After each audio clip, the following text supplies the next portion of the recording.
Salut à tous, c'est Post Cyclisme et aujourd'hui on se retrouve dans une vidéo où on va réfléchir sur comment rouler quand il y a du vent, comment finalement gérer ce vent afin de ne pas rentrer éclaté de votre sortie parce que vous avez absolument voulu tenir une moyenne mais à cause du vent c'est impossible.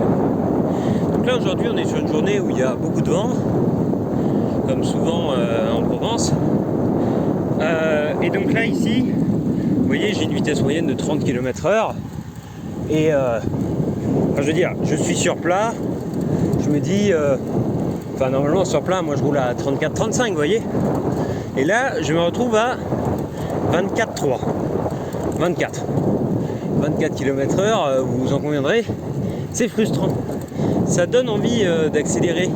Et ça, c'est un gros problème de beaucoup de cyclistes quand il y a du vent, c'est ne pas se limiter à une vitesse qui est tenable pour vous. Il faut savoir quelque chose, c'est que beaucoup de cyclistes vont lutter contre le vent, vont bourriner jusqu'à se faire craquer face au vent. Ils vont encore plus casser leur moyenne. À la fin, ils vont revenir de leur sortie épuisés, dégoûtés, parce qu'ils n'ont pas pu tenir leur moyenne. Alors, en fait, ce qu'il faut faire en vélo quand il y a du vent, c'est surtout rester zen. Alors, oui, c'est très frustrant de voir, comme vous pouvez le voir ici, la moyenne descendre, et nous, on roule à 23 km/h sur du plat. C'est frustrant. Je suis complètement d'accord. Mais voilà, il faut rester zen. Faut redresser la tête, arrêter de regarder le compteur, s'en foutre un peu des avis des gens sur Strava et se faire plaisir soi.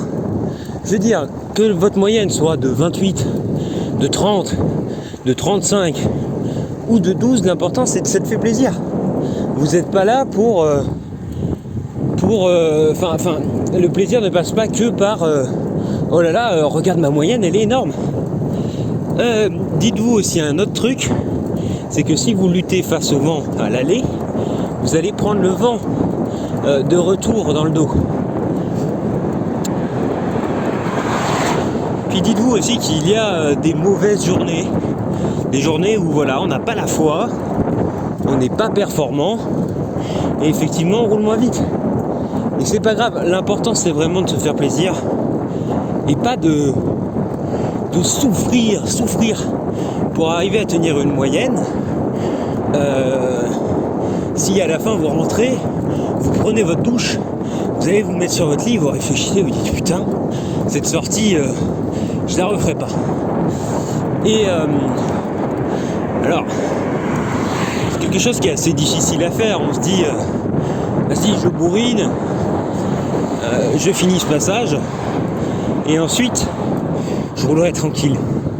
Sauf que on part dans un délire de contre-la-montre où on roule tout le temps à bloc, tout ça pour faire une belle moyenne sur Strava, mais à la fin on se fait plus le plaisir. Et l'important sur le vélo c'est quand même le plaisir, c'est de rouler tranquillement, regarder le paysage, se dire waouh c'est magnifique, j'ai la chance de pouvoir en profiter aujourd'hui. Après forcément il y a aussi une recherche de la performance, mais dans ces cas-là, quand il y a du vent, il faut relativiser sur votre vitesse. La vitesse, ce n'est pas ce qui est important dans votre sortie. Excusez-moi pour le bruit des voitures. Ici, ça roule assez fort, donc du coup, c'est assez compliqué. Mais voilà, faut se décentrer de la vitesse. Faut se dire que l'essentiel c'est de retrouver le plaisir d'avant dans le vélo. Vous avez été débutant tout comme moi et avant, quand vous étiez débutant, vous disiez pas faut que je fasse telle moyenne, non, parce que vous n'aviez pas d'avis sur la vitesse que vous deviez tenir. Et ça, c'est un gros point positif. C'est un point qui a été exacerbée, la vitesse moyenne, par l'apparition de Strava, où tout le monde veut montrer sa plus grosse vitesse moyenne. Finalement, c'est un peu le jeu de qui a la plus grosse, mais pour les adultes. Et du coup, il y en a plein qui font leur parcours juste pour Strava, qui font un parcours juste parce que ils vont pouvoir faire une bonne moyenne, ils le savent, ils connaissent le parcours, ils vont faire le parcours à bloc, ils vont pas se relâcher de toute la sortie, ils vont pas en profiter. Et après, ils vont trouver un plaisir le soir même à regarder leur performance sur Strava. Et voilà, ils vont être contents, ils vont dire voilà, ben moi j'ai réussi ma sortie de la journée, j'ai fait une bonne moyenne. Sauf que pendant toute la journée, ça a été une souffrance. Ils n'ont pas apprécié leur sortie. Et quand ils rentrent le soir, ils se disent bon ben voilà, ça va être dur comme ça la prochaine fois. Et je veux dire, le truc intéressant en ayant un petit niveau en cyclisme, c'est justement de faire des sorties sans souffrir. En regardant le paysage comme ça. Vous voyez, là je suis à 23, toujours contre le vent. Mais je suis à 140 battements par minute. Et je suis tranquille. Et voilà, c'est ça l'intérêt finalement du cyclisme. C'est pas forcément de faire des moyennes de fou. Surtout qu'en général, vous êtes contre vous-même. C'est-à-dire, sur Strava, vous allez avoir plein de gens qui vont venir juger vos performances. Mais voilà, faut arrêter d'être concentré juste sur des chiffres, juste sur lui il fait telle moyenne, moi je fais telle moyenne, j'ai fait tant de kilomètres, c'est bien, mais le cyclisme c'est surtout des sensations, il n'y a pas que des chiffres. Alors oui, des chiffres ça compte un peu, forcément, mais je trouve que on est dans une société où tout le monde est concentré sur les chiffres en permanence. Et si je me cassais le dos sur le vélo pour être en position ultra aérodynamique, pour gagner 0,5 km/h, je ferais des belles photos sur Instagram de moi en train d'en chier, mais en même temps je vais plus vite que les autres. Voilà, on arrive déjà à des gens qui se surentraînent, pour juste faire des challenges sur Strava, pour montrer qu'ils font plus de kilomètres que les autres, voilà, et voilà quoi, le vélo c'est censé être un loisir, c'est un truc qui se perd beaucoup maintenant qu'on a tous ces réseaux sociaux. Strava c'est censé être un lieu de partage de connaissances sur le vélo, pas un lieu de venez on compare nos bits quoi.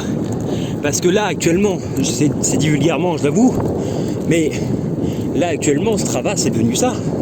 C'est devenu qui a la plus grosse moyenne. Quitte à acheter des vélos de contre-la-montre pour rouler à fond sur le plat, on s'en fout. Enfin, je veux dire, maintenant l'intérêt d'une sortie ça représente plus le plaisir d'être sorti. Maintenant, tout le monde bourrine sur le vélo, rentre le soir et là il faut... Bon alors, j'ai pris des segments sur Strava, mais voilà, bon, c'est pas l'intérêt quoi. Si t'es là juste pour prendre des segments sur Strava, à ce moment-là, arrête de pédaler. Je veux dire, si tu vas rouler comme ça, t'as la chance de rouler, t'as la chance de pouvoir te faire plaisir en extérieur, ce qui n'est pas tout le temps le cas avec le confinement et tout, et tu vas juste chercher des records, bah alors va sur Swift, va faire du home trainer, tu iras gratter des 37 de moyenne, mais voilà, on est dans une société qui cherche toujours à avoir de plus gros chiffres, et c'est comme si c'était une compétition permanente, et ça n'a plus d'intérêt. Donc si vous êtes trop centré sur la vitesse, ce que je vous propose, alors je sais que ça va en choquer quelques-uns, enlevez votre compteur. Honnêtement, enlevez votre compteur, faites une sortie aux sensations. Dites-vous, waouh, là j'ai bien baladé aujourd'hui. Arrêtez de regarder, j'ai fait combien de kilomètres, à quelle vitesse moyenne. Est-ce que j'ai battu machin sur le segment du Lidl? Non.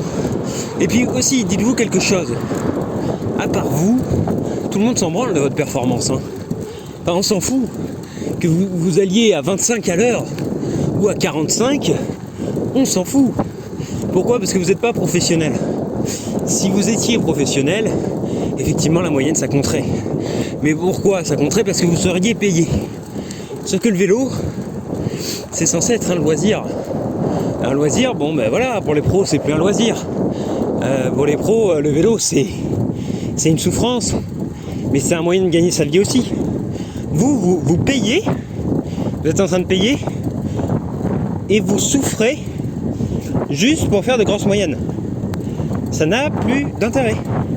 Donc faut s'éloigner du problème et il faut se dire qu'est-ce que je fais là? Pourquoi je me fais autant souffrir? Alors si c'est pour perdre du poids, effectivement vous allez souffrir, mais vous ne seriez pas comme ça à regarder votre compteur pour la moyenne. Vous regarderiez votre balance tous les matins en mode yes, j'ai gagné du poids et tout, je suis plus léger qu'avant, ça me fait plaisir. Physiquement, vous voyez des modifications. Voilà. Mais voilà, donc le plaisir désormais des cyclistes, on va dire, c'est de comparer leur moyenne sur Strava, quoi. De dire, vous voyez, tu vois, là j'en ai chié. Je suis resté à 190 BPM toute la sortie. Mais bon, j'ai sorti un 30 de moyenne. Voilà, je suis content, j'ai fait ce que j'avais à faire. On s'en fout. Enfin, littéralement, on s'en fout de ta moyenne. Tu vas faire plaisir à qui? Honnêtement. Et donc là, je diverge. Enfin, j'ai beaucoup divergé du sujet principal. Mais quand il y a du vent, ça ne sert à rien d'aller chercher de grosses moyennes. Vous ne sortirez pas de bonnes moyennes face au vent. Pourquoi? Parce que forcément, le vent, ça a des avantages de fou. Donc non, vous ne sortirez pas de grosses moyennes face au vent, faut le savoir. Et donc ça permet de relativiser sur toutes ces données qu'on nous sort en permanence, qu'on a payées. On paye ces données et vous êtes en train de stresser sur votre compteur pour faire la plus grosse moyenne possible, ce qui n'a plus aucun intérêt du point de vue du loisir. Après, si vous faites plaisir en allant tout le temps à fond, c'est bien. Mais moi, je vois beaucoup de gens qui en peuvent plus de faire des sorties à fond tout le temps et d'arriver le soir, j'ai mal aux jambes, je suis rincé, mais bon, en même temps, sinon, si je fais moins de 32 moyenne dans mon groupe Strava, ça va m'insulter. Attendez les gars, attendez. Et puis surtout que comparer les vitesses moyennes, ça a très peu de sens. Parce que quelqu'un qui fait des intervalles, par exemple, il va avoir une vitesse moyenne inférieure par rapport à quelqu'un qui roule tout le temps bon rythme, avec un cardio qui monte pas trop haut, avec quelqu'un qui gère très bien son effort. Un mec qui fait des intervalles, il va perdre au niveau moyenne. Mais je veux dire, c'est pas l'important, on s'en fout. Le plaisir, c'est de rouler comme ça, découvrir du paysage, entendre les roues, les petits oiseaux, ou alors parler avec les copains, etc. Mais quand vous êtes seul, faut arrêter de jouer le contre-la-montre, quoi. Après, évidemment, vous faites ce que vous voulez, hein. Si pour vous la moyenne c'est plus important que tout, vous êtes prêt à tout sacrifier, voilà. Mais c'est juste pour vous. Cette vidéo, elle vous permettra peut-être de relativiser sur comment il faut interpréter la moyenne. La moyenne, c'est pas ce qui vous représente en tant que cycliste.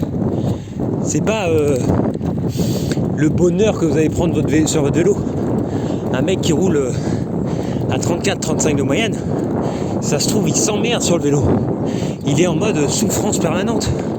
Si vous souffrez tout le temps, arrêtez de faire du vélo.